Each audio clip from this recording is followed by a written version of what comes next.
As the director of a leadership institute, I'm in charge of all facets of leadership programming, from deciding what educational practices will be used within the program to choosing participants who will go through the program, and also deciding what our objectives of this program are. And those can change, depending on what the needs of the organizations that our folks are going to, or the needs of the different industry or clientele groups that they represent.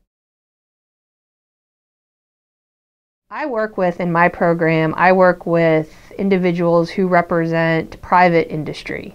And so it's the business community leaders who are representing different facets of our state's agricultural industry. So that's our clientele group, but I say that's who I work with, meaning those are the participants of the program, but I also work with the resource people who provide the majority of the programming that these participants experience, meaning they are the folks who are coming in and sharing whatever their leadership philosophies, current issues that they're working on, their experiences working within different communities or businesses or issues that are going on. So I work with a broad range of folks depending on what aspect of the program you're looking at, either the end user, meaning the participant, or the folks who are providing those educational inputs. How I got into it is because of my education and because of the work that I did through my graduate degree. I was able to be introduced with some folks, learned about the possibilities of leadership programming and what some of the opportunities were for me, and really decided that that's where I saw myself, because I greatly enjoy, as I call it, building the leadership capacity of individuals, and there's a lot of opportunities out there to do so. It's very interesting because in my leadership program, we talk about moving participants, if you think about it, up a funnel. And so when we talk about an issue like climate change, that's a huge issue. It's global, it's big, it's hard to wrap your head around. And so what we do is, with an issue such as climate change, which we've actually worked with in our program, is we bring it to all facets of that funnel. So if you think about it, when we start moving up a funnel, we start looking at the individual themselves, how they make decisions, how they think about it or think critically about issues that are out there, who they look at as far as opinion leaders go. And so then we start moving up the funnel and we start looking at local communities. And so we travel around the state. We look at how climate change has impacted different areas of the state, how opinion leaders in those areas are making decisions in regards to climate change, what's happening. And then again, we look at it at a state level.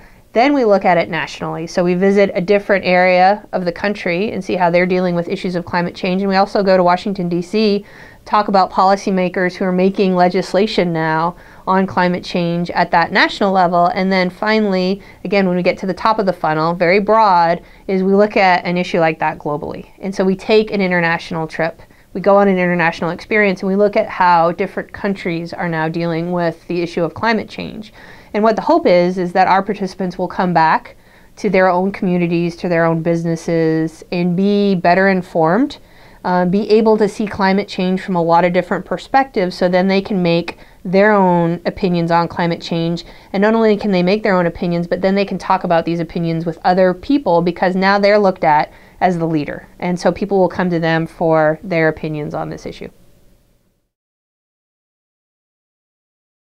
I always say that agricultural leadership is all about relationships, and it's all about relationship building. And so when people come to me and say, what am I going to do with a degree in ag leadership at the undergraduate level, I say you go into the relationship building business. And there's a lot of opportunities now out there that actually have relationship in the title or something like that. And so whether it's human resources or human relationship building, or some of our folks go into working within the political process. And again, those are all about relationships as well. Obviously communications, and that, as I talked about it before, that building of human capacity and building upon relationships, because that's really what leadership is the building upon relationships and working within those relationships. You have to have a passion for it. If you have no passion for it, then it is just a job, and you will not either find the opportunity that really fits you well, or you will not be satisfied in that job. And so that's my big piece of advice that I tell students when they come in, is something has brought them here, and something has brought them here to this idea of agricultural leadership, which is a little bit obscure for a lot of folks to wrap their heads around. But for those that get it, and for those that have a passion in it, they will find the opportunities, and opportunities will find them. But a lot of times it's just finding that fit. But you really have to believe in it. It's not something, there's a lot of other majors or a lot of other places that you can go that you can fit if you have an interest. But I feel with agricultural leadership that you really have to have that passion for it.